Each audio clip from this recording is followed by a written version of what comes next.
guys, so this is me, JC's Slime TV. So guys, papakita ko po sa inyo yung mga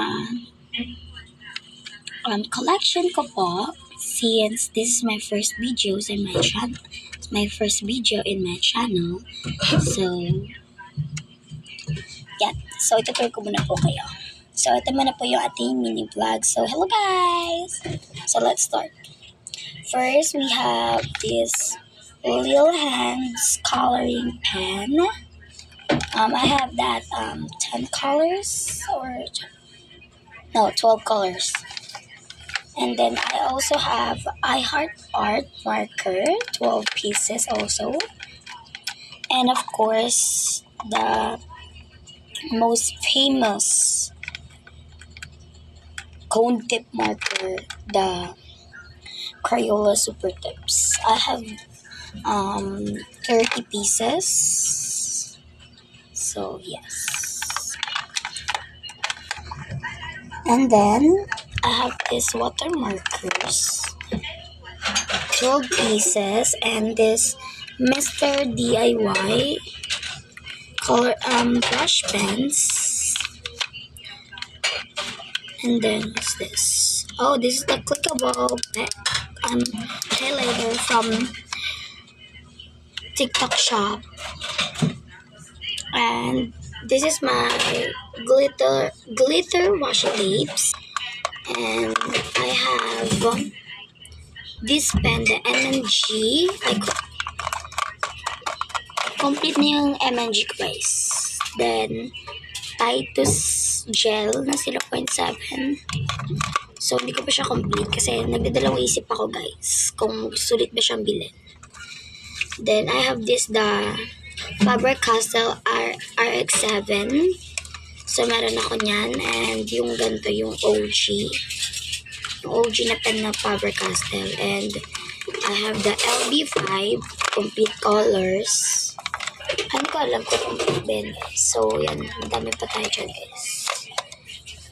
Ang dami guys. I swear. Ayan pa guys, mga Faber-Castell, Titus, ito pa yung iba, RX7,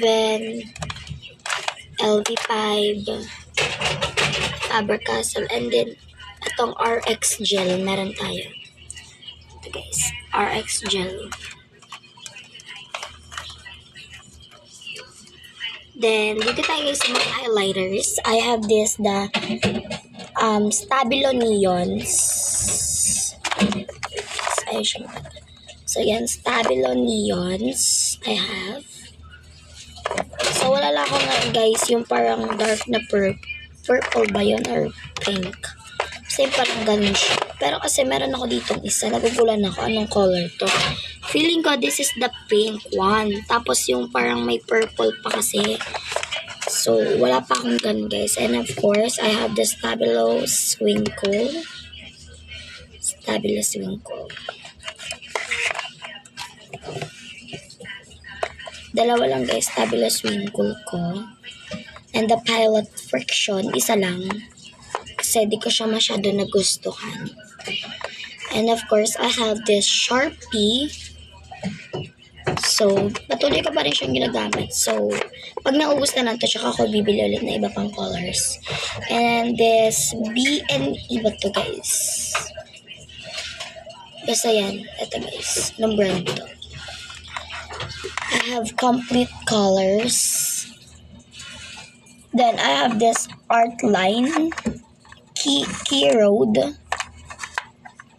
Then Stabilos. And I have Stabilos. And HVW, Faber-Castell, some random macarons pens that I don't know. So that's all.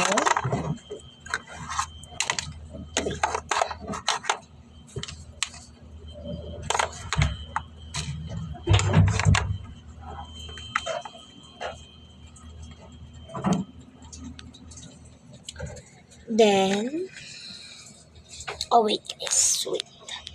I'll also have this Deli highlighter S624 complete set.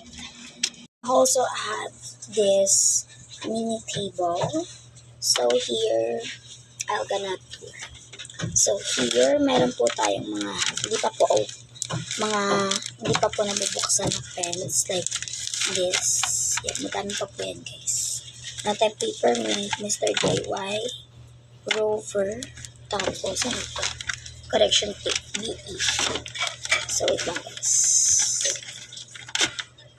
Then sa baba naman, meron dito ano ito?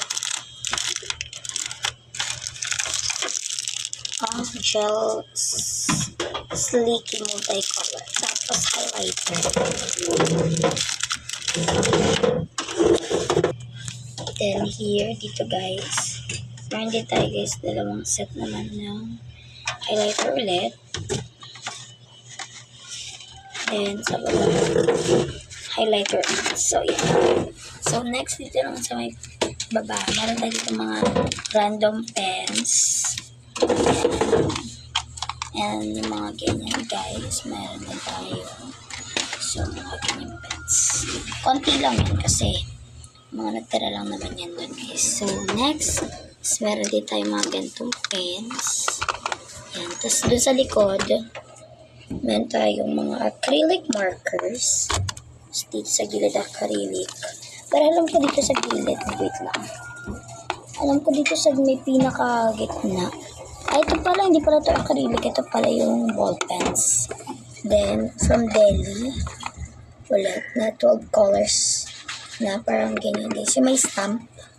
Tapos next is ganyan. Eraser. Tapos ito naman kay Dr. Clean na mini correction tape. Then sa taas, some random. Ito naman na ito. Ito guys, Miracle Works na pen. Tapos ito naman, highlighter lang yung random. Ko alam yung brand, nakalimutan ko. So, neon pens, acrylic marker. So, ayan guys yung mga, yan guys, so, mga, mga, tawag dito guys, mga Crayola super tips. So, yun lang guys yung ating mini tour. Then pala dito, meron pala tayong mini notebooks, correction tapes. So, yun. So, yun guys. Hope you like it sa ating mini. So, dito sa ating mini vlog na tour natin sa mga collection natin. So, sana guys nagustuhan nyo guys. Hanggang sa muli sa ating pagbabalik. Thank you so much. Please like, share, and subscribe para updated kayo sa ating mga happenings. So, thank you. Bye-bye.